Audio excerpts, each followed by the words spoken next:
Testing. If everybody please rise for the Pledge of Allegiance.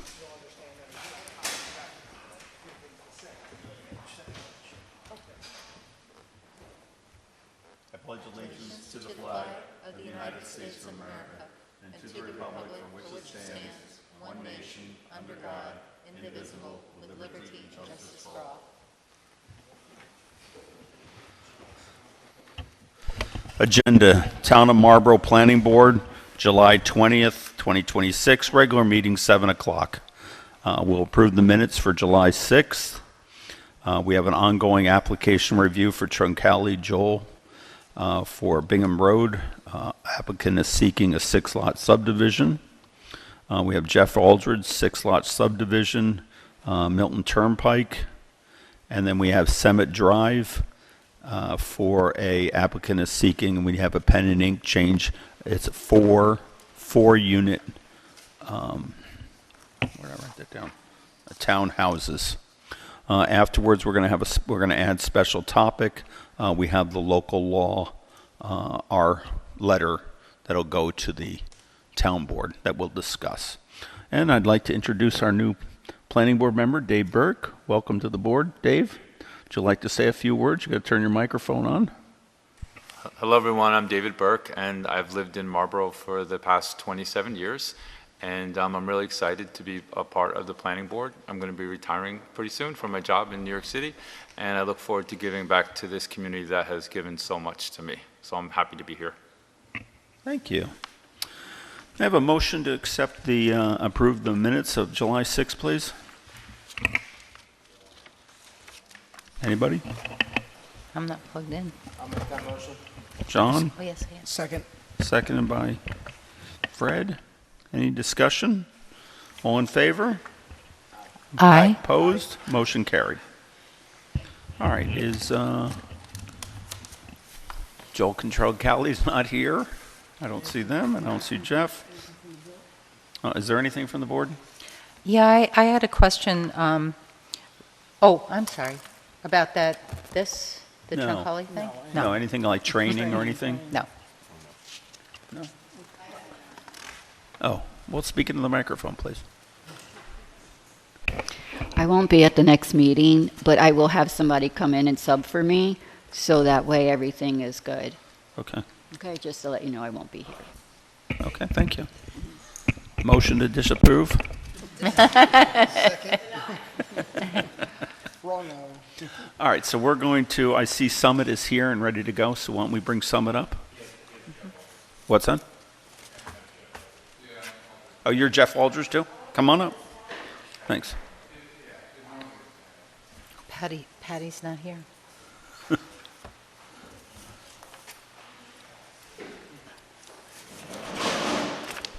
You'll just turn the microphone on, state your name, and Matt Town, I'm the engineer for Jeff Aldrich's 6-lot subdivision. wonderful, thank you. Why don't you tell us a little bit about the project? Bring us up to speed a little. Sure, so I found out today that I would be here before you guys for this project. So it's a 6-lot subdivision, it's 5 new homes. There's one existing home. It's there's a town road as part of it. My part, we submitted a SWIP. We've pretty much gotten all the septic systems completed for the 5 new lots. Yeah, about 3.7 acres of disturbance.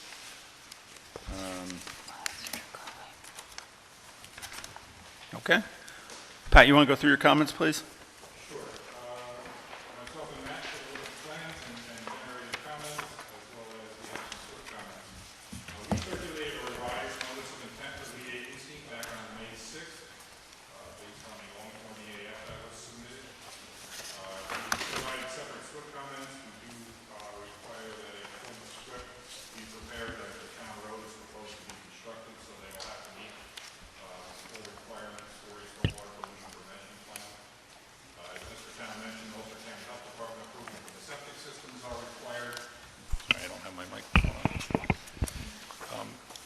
Highway Superintendent comments on the proposed town roadway should be solicited. The project is in the local waterfront revitalization area. We will need a waterfront assessment form to be provided for the board's review.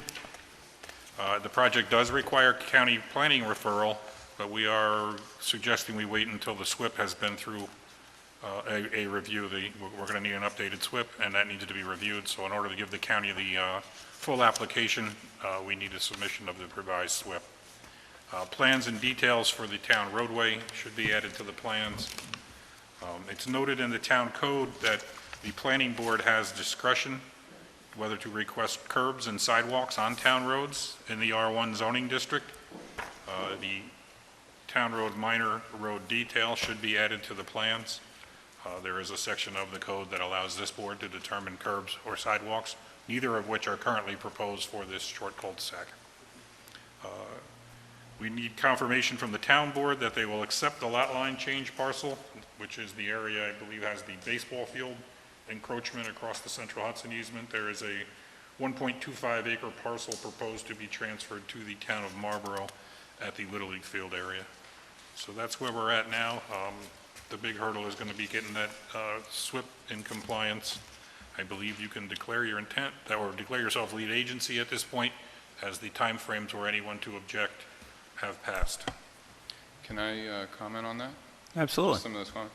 So as far as the need for a full SWIP goes, I would just ask where that's listed in the DEC requirements. I know you said the DEC is requiring that.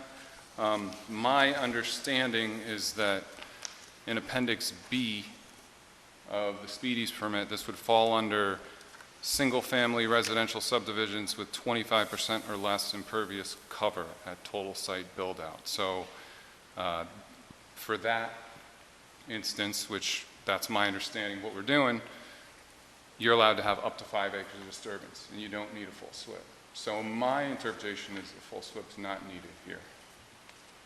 Okay. Again, these were generated by someone else in my office, so we'll have that conversation with them, Sure. and we'll get back to you. Okay. In that table, road construction is listed separately. Right. In there, the guidance we've been given previously by DEC is if lots are created fronting on existing roads, there can be up to 5 acres of disturbance. Once new road construction is proposed, that other category in the table holds the requirement. But we can discuss that, and if you want to see clarification from DEC, that's an option. I definitely do, because my understanding is it's not, a full SWIP wouldn't be required here. But yeah, we would need some clarification. I just want everybody to understand in the audience, this is Matt from the office, Yes, and he's taken over for Pat. Okay? we did give his information to the stenographer, just in Yes. case he spoke.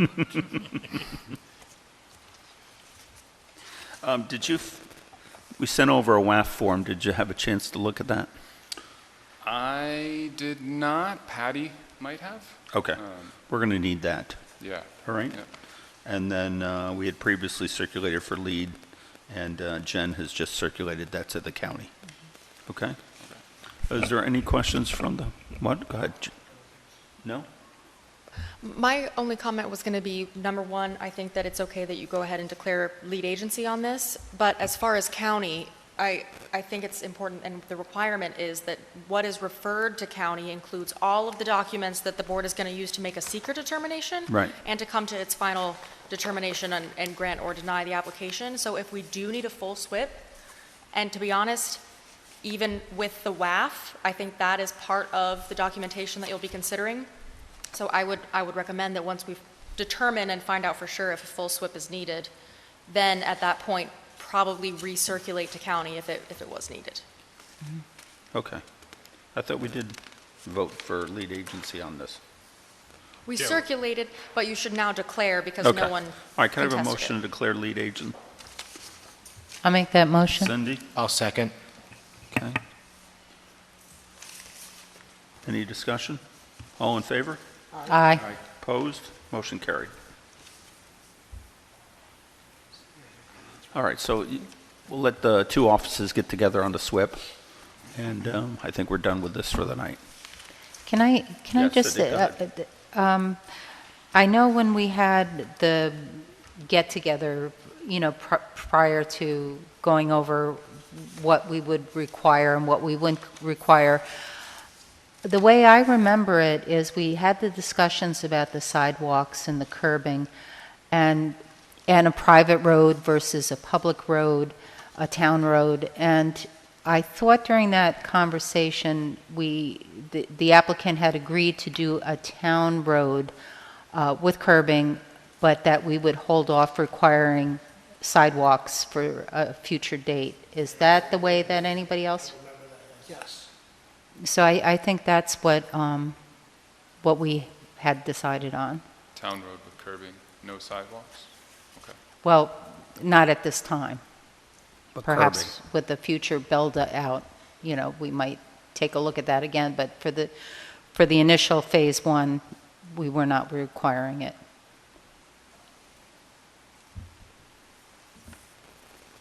Okay? Anybody else? Okay, thank you very much.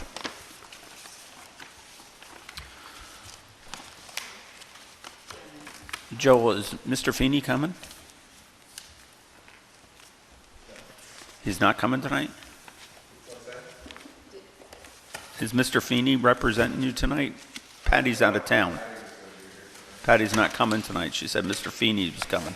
Patty said she couldn't make, she said Joel and/or Feeney would be here. So you're going to represent yourself?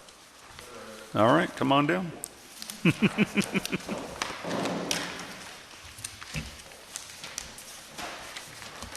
Didn't mean to put you on the spot like that. Just state your name for the stenographer. And Joel Percali. Pat, you want to go through your comments, please?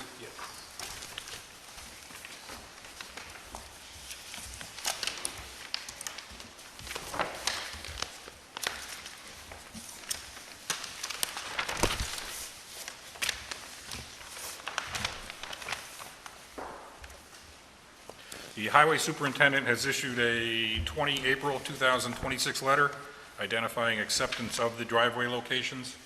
This project has revised the driveways to eliminate any use of the existing private road, so each proposed lot will have its own driveway out to Bingham Road. There was discussion early on about the number of houses to utilize Green Rose Drive. So Lot 1A and 1B now have their own independent driveways out to the town road. Ulster County Health Department approval for wells and septics will be required. The applicant noted that a submission has been made to the Health Department and they are reviewing it. They'll need to be, I believe the shared driveways have been eliminated and each lot now has its own driveway as proposed. So the shared access driveways are no longer proposed. It will require coverage under the DEC Stormwater Speedies permit and a SWIP must be prepared. Limits of disturbance and grading need to be depicted on the plans. They're identifying approximately 2.5 acres of disturbance for this residential project. Based on the length of the driveways, turnouts and turnarounds in compliance with the fire code will be required. I believe that the turnouts at the houses have been provided, but some of the driveways may also need a turnout in compliance with the 2020 fire code. I talked earlier, Lot 1B will now have its own driveway.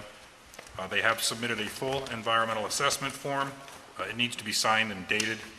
The planning board should type the action as a type 1 action as the project is located in the Ulster County Ag District Number 1 and identifies greater than 2.5 acres of disturbance. The seeker thresholds in an ag district are 25% of the typical type 1 actions, which would be 10 acres.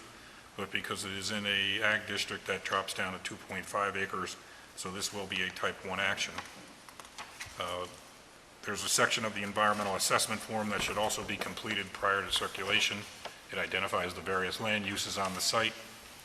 The site is located in the waterfront revitalization area, so the waterfront assessment form should be submitted, and I believe Hannah's suggesting we get that prior to circulating lead agency.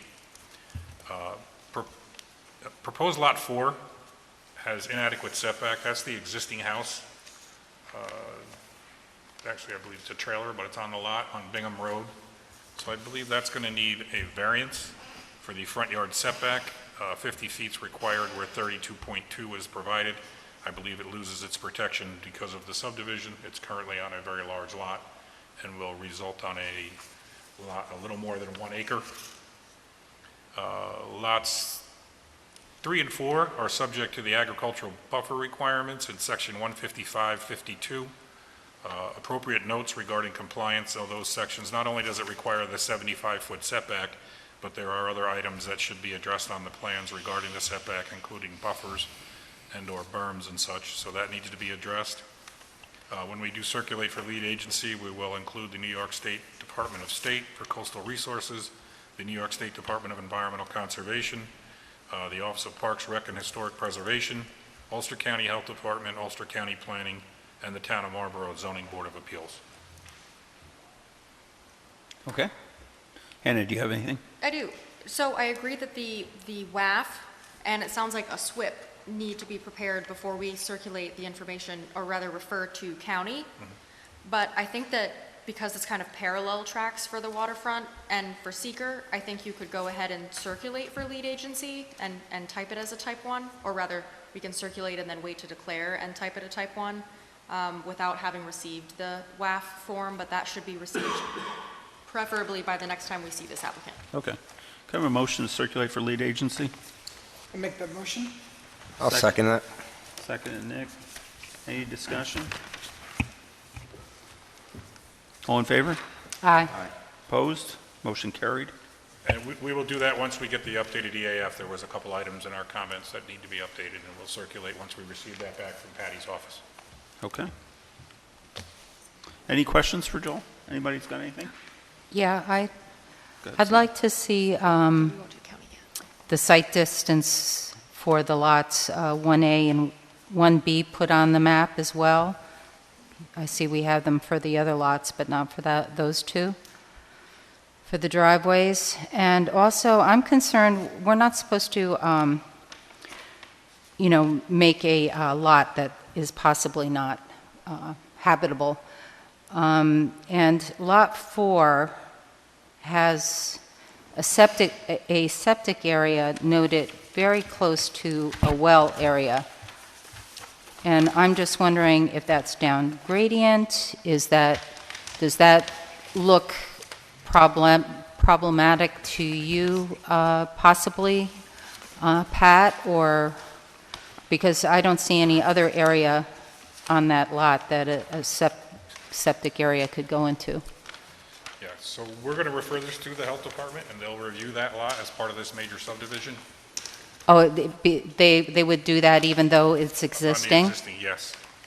So that's going to be their call. Looking quickly, that septic area is topographically down gradient of the existing well on the site based on the information. Flows down Bingham Road towards that pond. But the separation distance is an existing condition that the health department will review. Okay. I will say that's been there for over 40 years. It's never been a problem. The water's been tested, so it's been fine. And it is, the septic area is down gradient of the well.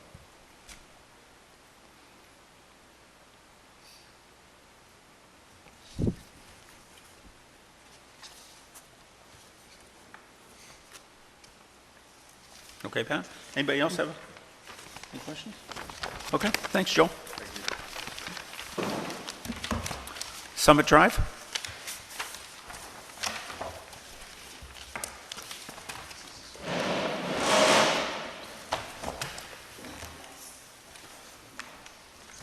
Matt Town, engineer for the project, Nick Galella, owner. Okay, thank you.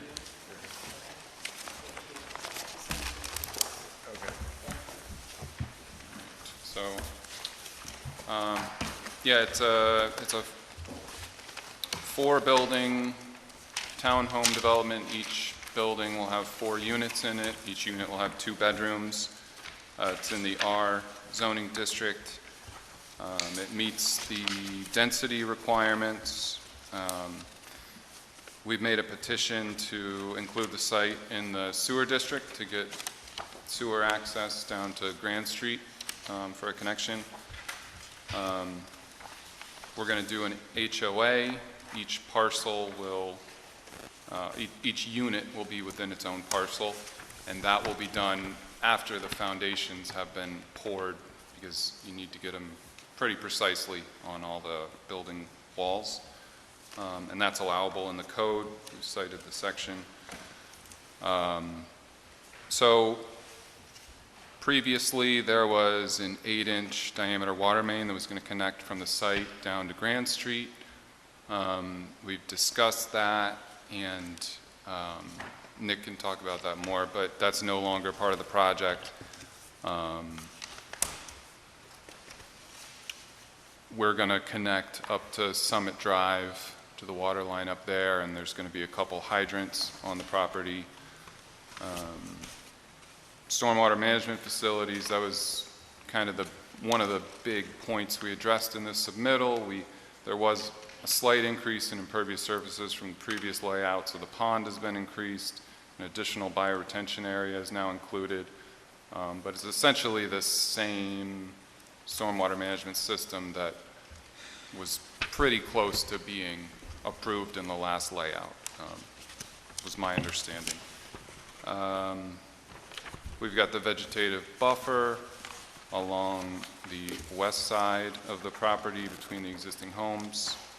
There's an emergency vehicle turnaround that's designed in accordance with New York State fire apparatus road standards. We prepared the coastal assessment form and submitted that this time. And I believe, circulated for lead agency, and I didn't hear exactly how that came back, but I'm pretty sure the planning board's going to be the lead agency here. So that's what I have. Okay. When you talk about the shrubs on the west side, what are you considering putting in? So there's a table which I do. shows, I'm on that. Sorry? But I'm trying to read. Oh, we've got October red maple, white spruce, heritage river birch, winter berries. I'm wondering if we could provide almost like an arborvitae, so we can give the houses that are already existing, maybe blocking the view completely for privacy to their backyards. Yeah, so, well, the white spruce is an evergreen, so we were thinking that would do that, but These are all white spruce. Right.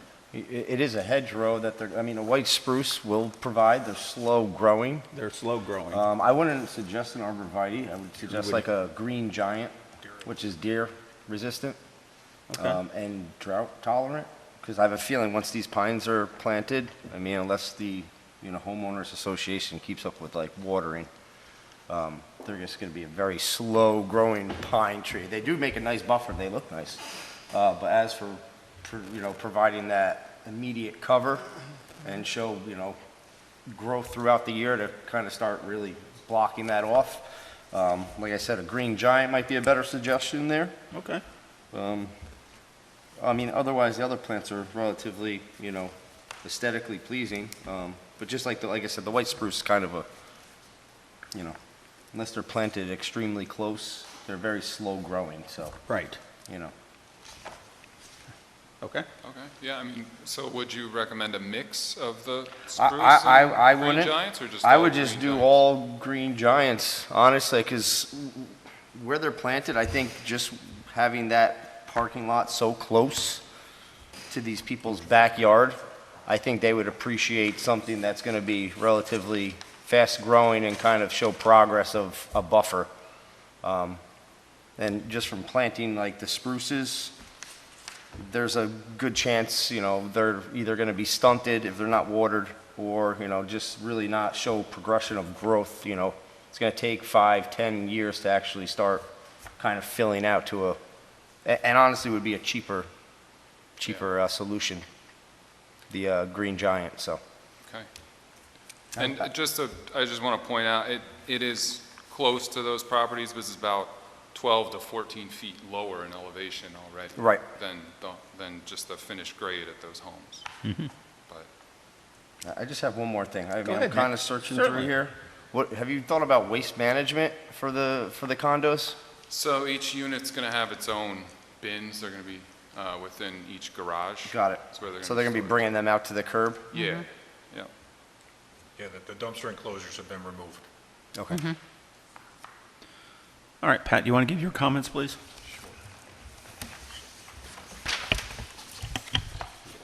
Again, we did circulate notice of intent for lead agency as a type 1 action on May 20th. This board would be in a position to declare itself lead agency. We did hear back from Parks and Rec identifying the project having potential archaeological resources. We did receive back a no impact letter from them, but I would suggest, I didn't see the archaeological report that was performed, and I don't think the board has it. So to complete the record, if you could submit that as well. Parks and Rec has accepted that report and identified no impact, but for the board's file, we need a copy of that report as well. The Department of State also weighed in, identifying that they have no objection to the planning board serving as lead agency. They did note in their letter that the DEC's EAF mapper is currently incorrectly identifying the project as outside the local waterfront area, which has been an issue for some time. This project is in the local waterfront area, and the WAF form has been submitted with this submission. Again, we just note the project was previously before the board for 24-unit apartment rental units. It's now proposed as townhouses. The board had discussions at the pre-app meeting and previously that you bring in your traffic consultant, Creighton Manning Engineering, to review any potential traffic impacts. At previous public hearings, the neighbors did identify concerns with traffic, both to Summit Drive and in the general area outside the neighborhood. Creighton Manning obviously will not be doing a typical traffic report where you're looking at levels of service. This project won't generate enough traffic to most likely not impact any levels of service, but we want them to look at site distance issues, signage, just how to get from this project out to, say, Route 9W and how that traffic's going to flow out of here. So I think the board should recommend, or is going to recommend Creighton Manning take a look at the project. We did receive a revised SWIP. As was mentioned, that SWIP is under review by our office. The project will now have an HOA where previous it wasn't. That will require both town approval and Attorney General approval. Those documents will need to be provided for Hannah's review prior to final approval, and the Attorney General will also have to approve those documents prior to final approval. There are easements identified in favor of the town. The easements should be depicted on the plan. As a meets and bounds on the plan sheet, they're depicted right now just with lines. An approval by the town attorney will also be required for those easements. We mentioned, and Mr. Town mentioned, they are before the town board to become included in the sewer district. I believe that petition has been submitted and they're working with the town, but that'll need to be done prior to any approvals. Centralized refuse collection has been eliminated in favor of each unit going to have its own private trash can, typical to a single-family house. We're suggesting the revised layout be submitted to the emergency services. During the last meeting we had with the emergency services, the driveway was proposed off Grant Street extension. It is now proposed back to the cul-de-sac at Summit Drive. We need water main extension reports. The town's water and sewer engineer, Benair and Lario, should receive both the water and sewer extension reports for review. They are proposing this as townhouses now, and you have a unique section in your zoning regarding the townhouse application. They are proposing to use section 134(9)(h)(1) through 8.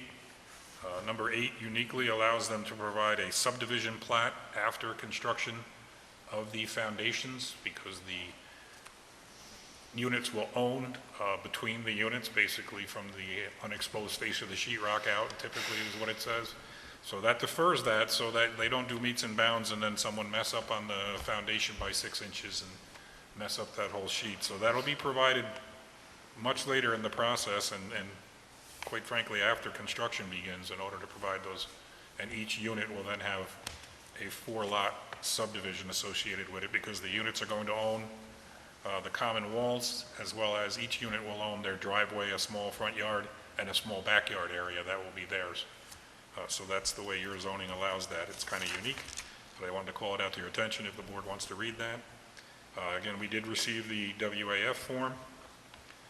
Each of the townhouses is now proposed to have an individual water service, and I think they may be required to have individual sanitary sewer as well. Right now, there's only one individual sewer line coming out of each. I think that has to be revised, and each unit for a townhome has to have its own sewer. That way you can blame who clogged the sewer up in your individual lot that you own. And I believe that's New York State law requires that. Water and sewer plans should simultaneously be submitted to the water and sewer departments when they go to Benear and Larios for review. The building water line details should be updated. Not sure if they're going to be served by fire suppression sprinklers or they'll have the rating between the walls.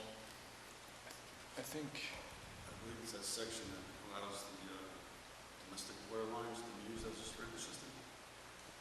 So the question is, you have to comply with the building code, but I just want to make sure they are sprinklered. I know that was a concern of the jurisdictional fire service when we met. Previously, the apartment buildings were identified as being sprinklered with an individual water service going to each building for the sprinkler line. That will change now that they each have their own proposed. So compliance with the building department, and those conversations should be had with the code enforcement officer. Water meter locations should be identified in the structures. They need to be in a heat and cooled area, not necessarily cooled, but they can't be put in unheated garages. So we just want to see moving forward where the water will come in, where the utilities will come into the house to make sure that they are a conditioned space. Confirmation for the wet tap, the water profile shows that they're connecting to an existing valve, but there is a wet tap detail, so additional water line details will be needed. There is still a refuse container detail on the plans that needs to be removed. We need additional detail of the water main connection at Summit Drive. There's a hydrant right there and a valve, so that should be detailed more. Confirm that all lighting is dark sky compliant. Note the water main material on the plans and profile. The town requires ductile iron piping for water mains. There's a detail for a stockade fence that I think was associated with the previous set of plans, and then comments from the sewer department regarding the utilization of a drop inlet connection at the existing sewer manhole should be received. So we have some technical details. I think the board could declare itself lead agency for review. Okay. Do you have a copy of all those comments? Did he give you one? yes, I Okay. do. Hannah? I agree. I think you can go ahead and declare lead agency on this and then type it, if we haven't already, as a type 1 action. And I would just say, despite this weird section that allows for a later subdivision, which I do not like that's odd, but we still need to consider that for seeker. So that is, recall that is part and parcel of our seeker review, as well as the sewer district extension, despite the fact that the town board hasn't actually granted that approval yet. And the reason why, of course, is the same reason, is we have to do seeker before they can do that approval. But I will say that there is a preliminary agreement in discussion that I think that the town board is going to be ready to pass fairly soon, which has to do with a reservation of capacity agreement. So they're setting that up just so that the applicant can feel like, something is happening on that front. But that's distinct from seeker because that's a preliminary kind of proposal contract that doesn't actually bind the town to any action. So I'm going to be preparing probably some seeker documents for that, but as kind of a formality. And then once we finish seeker, we can bump it back over to the town board. They can go ahead and move forward on the actual sewer extension approval. And then I assume after that time, then we can conclude with the approvals that will need to take place here. So I would say the next step is we can declare lead agency, set it as a type 1, make the referrals as long as we have the information we need for Creighton Manning and for Dennis's, what's Dennis's office? Benear and Larios. We have the information we need to make those referrals? I'm suggesting the applicant put together that packet and send it to them. Okay, so we can just authorize and approve that process? And we did get a WAF form from you already, correct? Yes. We do have the WAF? Yes. Okay, but we don't have a complete SWIP, which is why we can't refer to county yet? Right, that's it. We have a complete SWIP. We just haven't given it the okay? It's being been It reviewed. hasn't been reviewed. The So we'll latest one wait hasn't on been county. reviewed. Okay, so why don't we declare lead agency and declare type 1 action on this? Can I have a motion, please? I'll make that motion. Joe? I'll second. Seconded by John. Any discussion on that? All in favor? Aye. Opposed? Motion carried. I'd like to also have a motion to circulate to Creighton Manning for a traffic review. Can I have a motion, please? Make that motion? Fred? Seconded by Joe. Any discussion on that? All in favor? Aye. Opposed? Motion carried. Creighton Manning. I think that's where we're at. Can I? Yes, Cindy, go ahead. I just wanted to raise a couple things. Where you have the proposed area for snow, to push the snow into, I was wondering if you would consider permeable paving in those areas. One of the things that we've learned is that even though we have the SWIP and the stormwater management pond and things of that nature, the more things that we can do to kind of retain as much water and the melting snow, the better it is as far as any runoff to the properties down below. So if you had permeable paving in those portions as the snow begins to melt down, it's less likely to run across the blacktop and, further down. So I'd like for you to consider that, permeable paving there. And I'm still concerned about the fact that you've got two driveways very close to the entrance, and there's no lights, and I would like for you to consider putting bollards there, because I don't want to see people looking for these properties and going into the private driveways by mistake. I think if you had two bollards towards the end to direct people towards the back there, that would make it clear that that was the area to come in. Yeah. So your first point, the permeable pavement. So right now, the snow storage areas are just on lawn areas, so it's just grass. So I think that would be better. So you're just going to push it up on grass? Yeah, Okay, but I think. you don't think that could damage the grassy area as well? I think it could, but spring comes around and you reseed. I think that's the best solution, is just push the snow on a grassy area.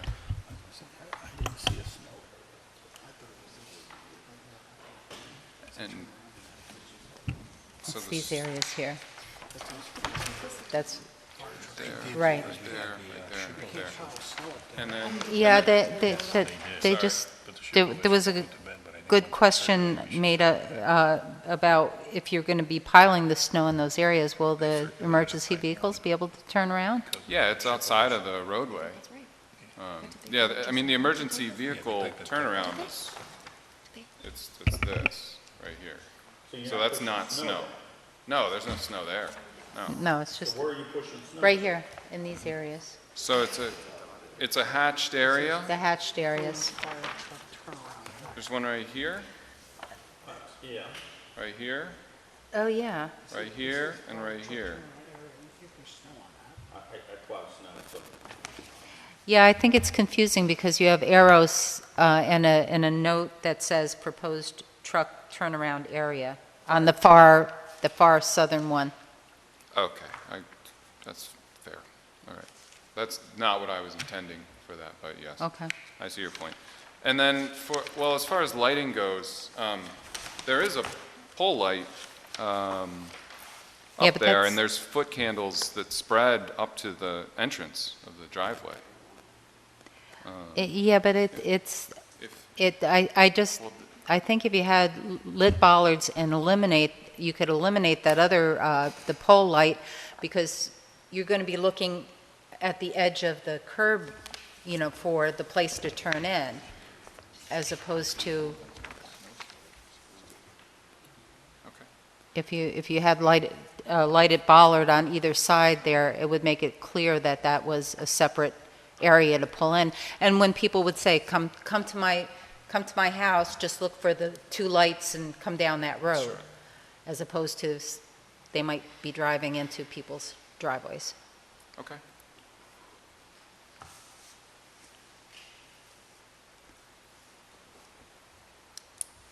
Anybody else?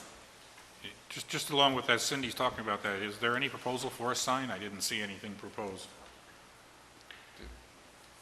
So some directional signing at that, nicely done would, Maybe a street sign saying,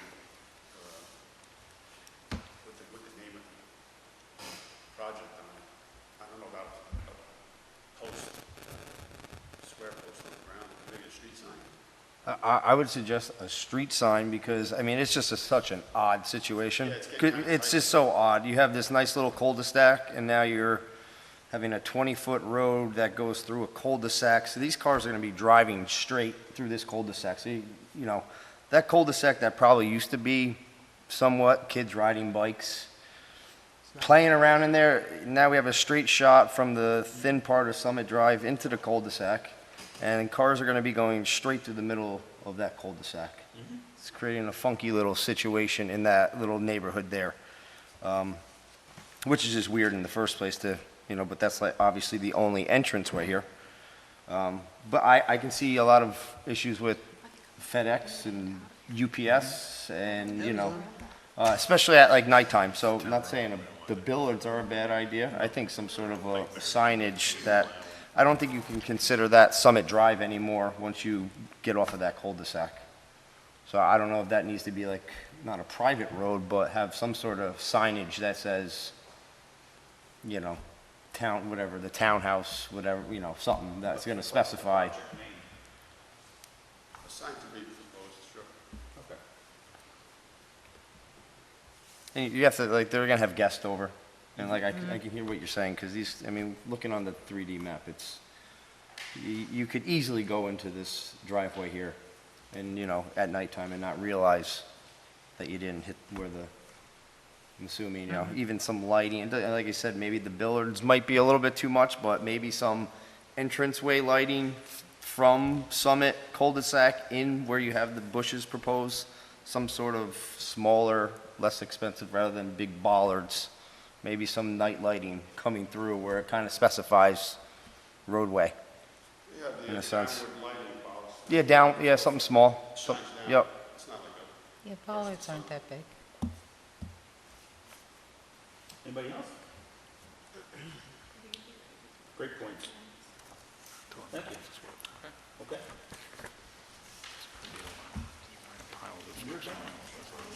And I'm just, Yeah. the public that's hearing, fine. is that, or do you think we're there yet? No, okay. Yeah, I wouldn't like Had to people ask. driving up my driveway thinking that they were going somewhere else. I don't really like the traffic cutting the cul-de-sac. Yeah, that's true too, But, but you know, like I said, you're taking a nice cul-de-sac, the kids might be riding their bikes around back and forth. And you're proposing one to all these homes between deliveries and guests coming. This is turning into, especially morning time. Okay. Afternoon time when people are coming home, you know. that's why And I'm the, assuming, you know, So we had asked Hannah to do a local law to amend the town code. We are responsible as a planning board to write a letter back and give comments. That was circulated to everybody. Is there any questions on that? So I'd like a motion to approve that I can sign that. I'll make that motion. Okay, is there a second? Second, Joe. All in favor? bye. Opposed? Motion carried. And then on top of that, we had a second one for, we were writing a letter to the town board, formally requesting the following updates to the fees schedule. Extension fees, please add a new line item for extension fees. The fees shall be calculated at 50% of the original application fee and will not be applied to the escrow account. Minor site plan fees. The board also requests that a minor site plan fee be adjusted as follows. Application fee increase from $500 to $1,000. Escrow fees increase from $1,500 to $3,000 minimum. The planning board further requests that the town board amend the relevant code sections to explicitly authorize a fee and/or escrow charge for planning board review of site plan and special use permit extension applications, codes 15531K, 15532L, and minor site plan applications, code 15531O, if necessary. Please let us know once these changes have been implemented, notifying the planning board if the town board anticipates authorizing the aforementioned changes, or if you require any further information. Thank you, Steve Jennison, Planning Board Chairman. Excuse me. If that sounds okay with everybody, can I have a motion to approve my signature to that? I'll Joe? second. Second and Nick. All in favor? Aye. Opposed? Motion carried. Thank you very much. Anything else to be brought before the board? Have a motion to adjourn. Dave made the motion to adjourn. I'll second.